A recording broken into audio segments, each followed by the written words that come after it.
If that sound doesn't drive you nuts, I don't know what will. Starting the coffee with chopsticks using the Vortex method, the only true way to optimize the taste of your coffee. At the molecular level, good morning. Welcome to the Daybreak Show. I am the Sultan. We'll get started. But first, decaf coffee.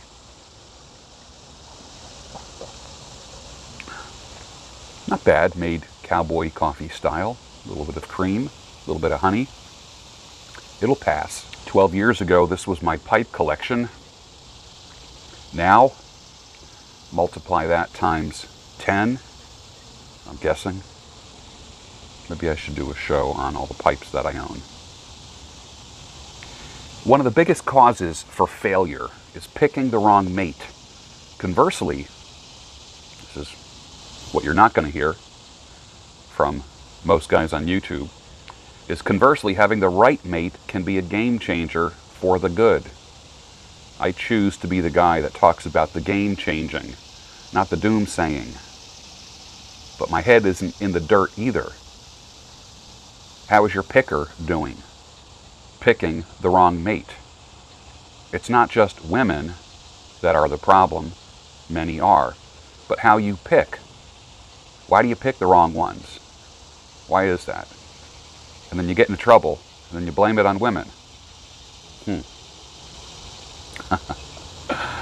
Oh, foolish one. Oh, foolish YouTubers.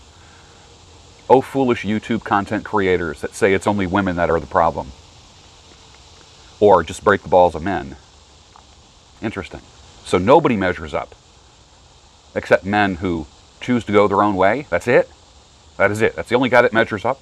Women suck. And men who choose women suck. Because they're blue pill. Or they're beta males or something. God, you don't like anybody, do you? Interesting. Do you ever notice that the people who don't like anybody are not very likable? Just a question.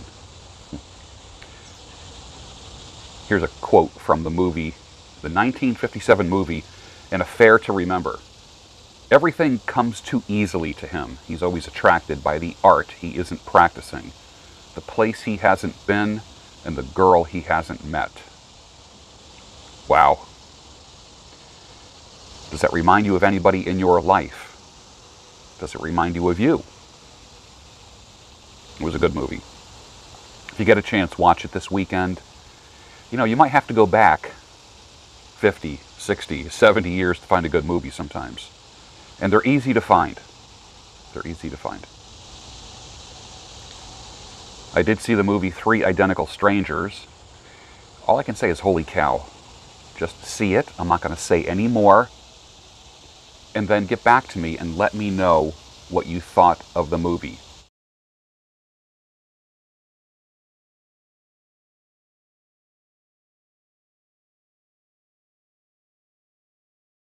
So there's two movies that I'm recommending for the weekend. First one is An Affair to Remember. Second one is Three Identical Strangers. Those two movies will not waste your time. So some people think I'm a real prick about alcohol abuse. Let me just share some information why. These are deaths from alcohol abuse. China, 709,000. India, 332,000. Russia, 223,000. Brazil, 97,000. United States, 90,000. Vietnam, 79. Ukraine, 78. Germany, 62. Mexico, 49. France, 52. I don't want to bore you with the numbers, but globally, alcohol is directly responsible for the deaths of a lot of people, whether it be they drink themselves to death, or they get drunk and do something stupid, or it complicates other things. Creates obesity, diabetes. Think about your alcohol use. Think about it. Is it leading to anything else? Think about the things that you currently suffer from in your body. Could you suffer less from that thing if you cut back on alcohol? Change the kind of alcohol that you drink? Stop drinking alcohol? You know, there's a lot. It's not like just go completely dry. You know, it's not drink or nothing. There are different ways of modification there. Here's some more pictures of alt-right extremists. Be careful when you see them.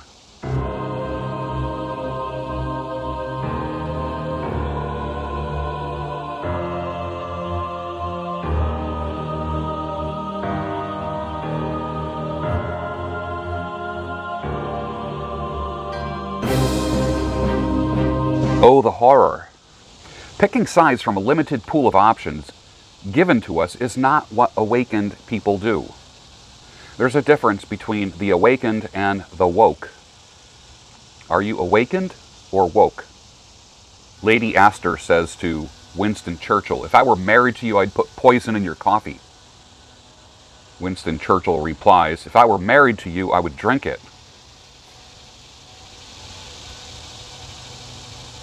I think that's hilarious. Interesting marriage jokes here. Classic marriage jokes going back before my time. A man interviews a new executive assistant, and she's fabulous. She types lightning fast. She speaks 3 languages. She looks like Diane Lane. I threw that in there. He says, "You got the job, and if you have a really bad driver's license photo, I can show it to my wife." At a party months later, she introduces herself to the wife and says, "Hi, I'm Tom's new assistant." The wife replies, "Oh, were you?" Mark Twain said, "If you help a starving dog, if you help him prosper, he'll never bite you." This is the principal difference between a man and a dog. Be careful of men. Be careful of other human beings. The reality is, you will get bit somehow, some way. Some of your problems in life came from being too willing to be involved with people. A lot of guys in the men's community talk about vetting women. How about vetting men as friends? How's that sound? Christian or not? "Oh, you're a Christian? We'll get along well." My biggest fuckovers came from Christians. The biggest of the big fuckovers came from Christian pastors and ministry leaders. Put that in your Christian pipe and smoke it. No wonder people remained individualists. Man, them cicadas are wild today. They were perched all over the back deck today, and I was flinging them. Here's the half+7 model of men choosing women. Take a look at this chart, guys and gals.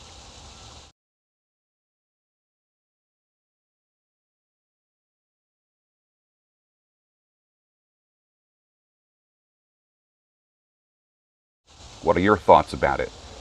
So for instance, a guy like me, 60 years old, half would be 30 years old plus 7 would be 37. So they're saying that the ideal age of a woman for me would be 37 years old. I couldn't see myself going younger than that. Maybe 5 years older. I don't know. I have no idea. I don't know. I've read some books that say you can take that half+7 thing and go 5 years younger or 5 years older. I think there's a lot more factors to it than that. I think you're limiting yourself when it comes to rules, the half age plus 7 rule. You know, what works for you? What works for you? Everybody's different. Everyone's scenarios are different, but also realize that a lot of people's choices are the result of the cages that they build for themselves. What if you changed? What if something changed in your life? Would you make different rules for yourself? I'm sure you would. What if you're 100 pounds overweight and you lost 100 pounds? You think you'd make different choices when it comes to the opposite sex? I think you would. What if you were skinny and you started working out and got some muscle? You think you'd make different choices? Probably would. But a lot of people are stuck in prison in their head. I know a guy that lost 170 pounds, but he still thought like a man who was 170 pounds overweight. He literally, when he saw himself in a mirror or a reflection in a window, He couldn't believe it was him. Literally, his first thought was, who is that?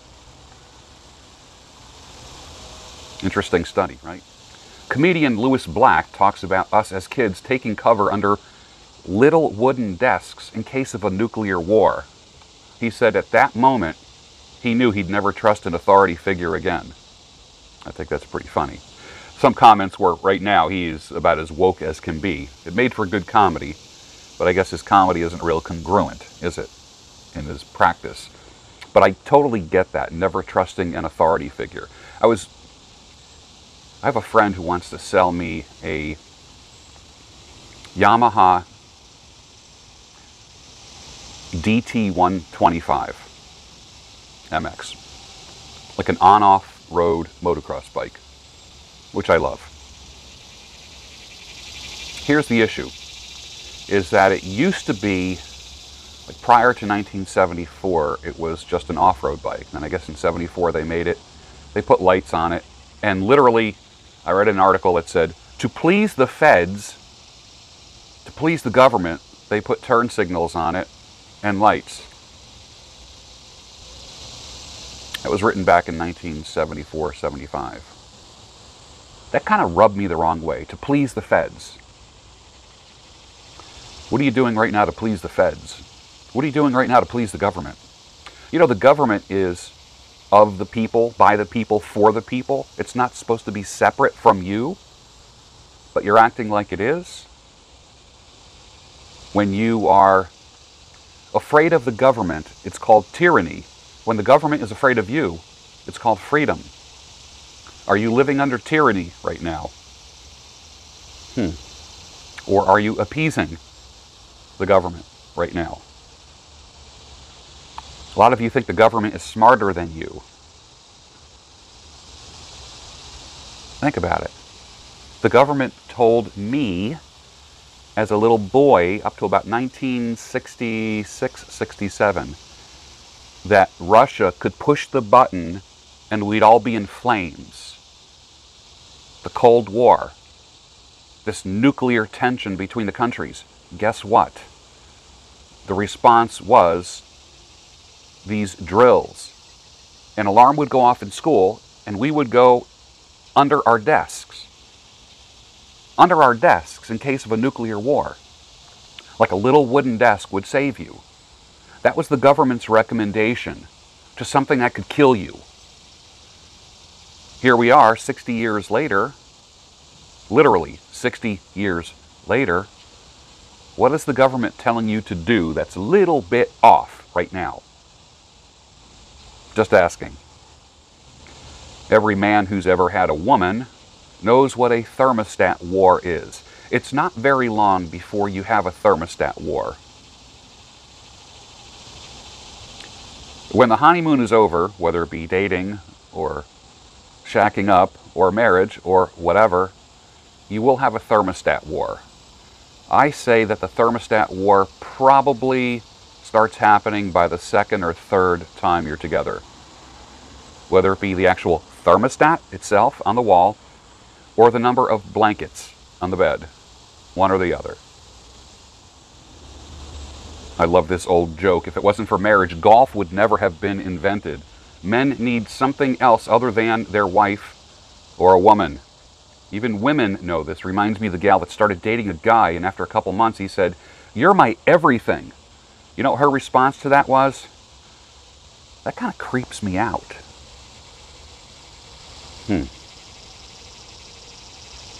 If it wasn't for marriage, golf would never have been invented. Same thing with cigar lounges, men's clubs. Men need something else other than their wife or a woman, a girlfriend. Women know that. Women know that. How many times does a woman think about a man, her man, I just want him to get out of the house. Not because she's sick of him, but because she knows it's good for him to have his own interests. That's important. What do you belong to? What gets you out of the house without your woman? I know guys that get motorcycles and will only have a motorcycle with a seat for two people. Show me a guy who's got a solo seat, and I'll show you a guy, a married guy, or a guy in a relationship that's got a solo seat, and there's a guy that's a little bit based. Now, I do love riding two-up, I will admit. It's fun. A Sunday afternoon tearing around Upper Bucks County, going to New Hope, going down River Road with a woman on the back of the motorcycle. That's fun. It is fun. Definitely. Makes for a great first date. Makes for a great relationship. I don't care if you're together for the first time or you've been together 10, 20, or 30 years. That's fun. Motorcycling is also fun when you're alone. It is an ultimate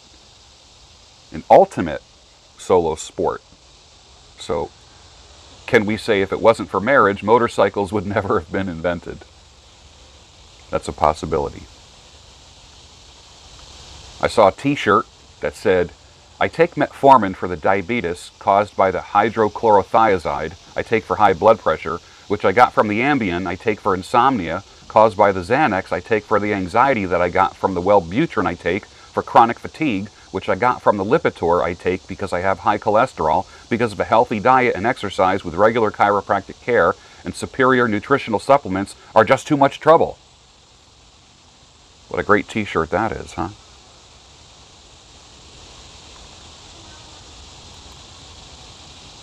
They lived for a while in a very nice style, but it's always the same in the end. They got a divorce as a matter of course, and they parted the closest of friends. I doubt that. Then the king and the queen went back to the green, but you can never go back there again. Billy Joel, Scenes from an Italian Restaurant. Great song. 1977. I guess that was before his drama started, right? Didn't he have a pretty ugly divorce with Christy Brinkley? I love Billy Joel, one of the greatest composers in my lifetime. Picture of the pemmican carnivore pucks that I made. I dried the beef till it was hard. You pop it in a blender. You take that mix. You put it in bison tallow with a touch of Himalayan salt. When it cools harder than a chocolate bar. Super tasty. 3 of those and some water, maybe 4 or 5, and that's a meal.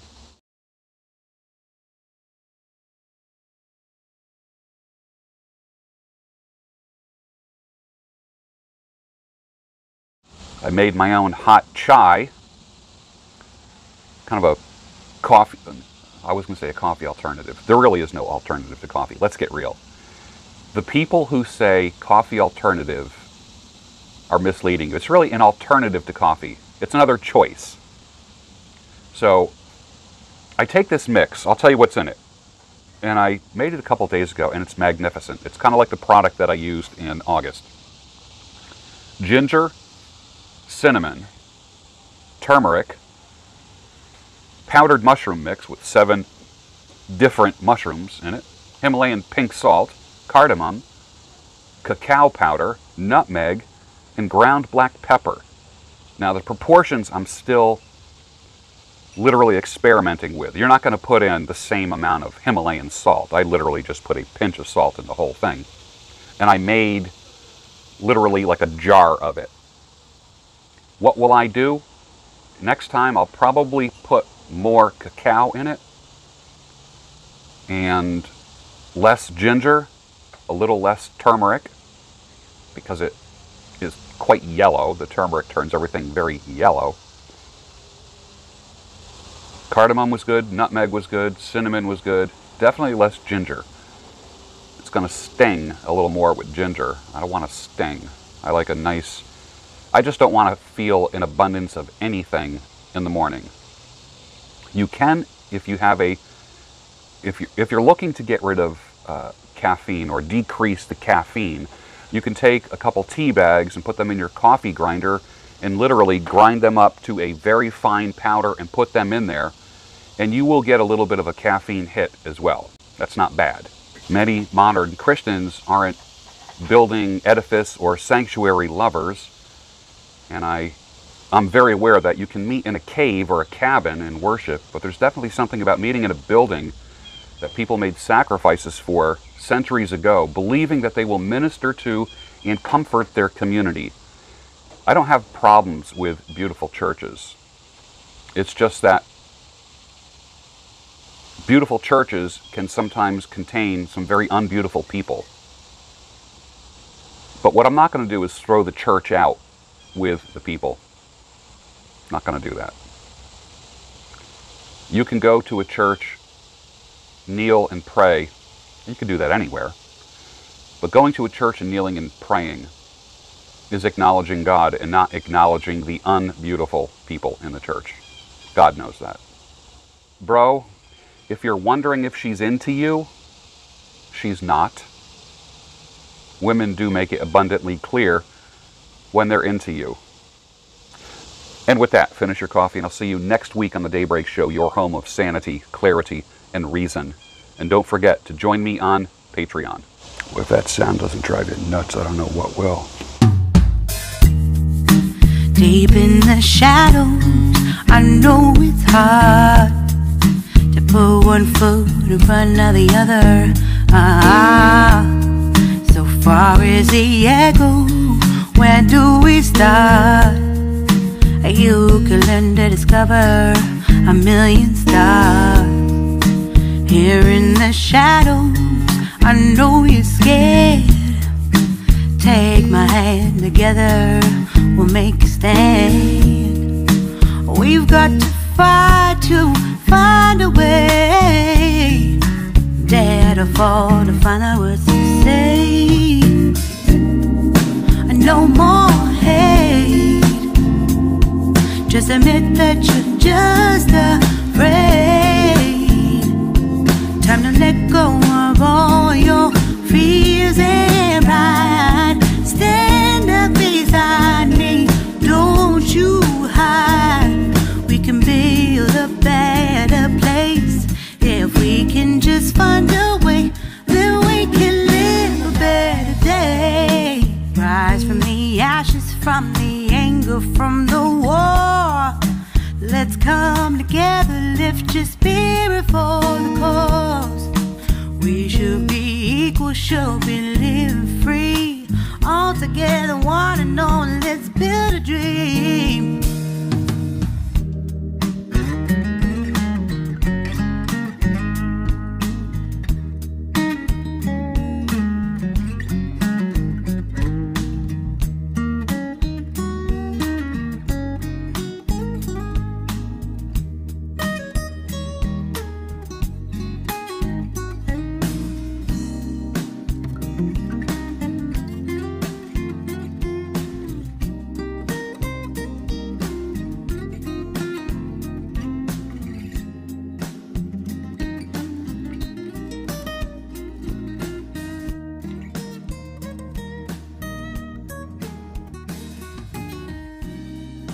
No more hate.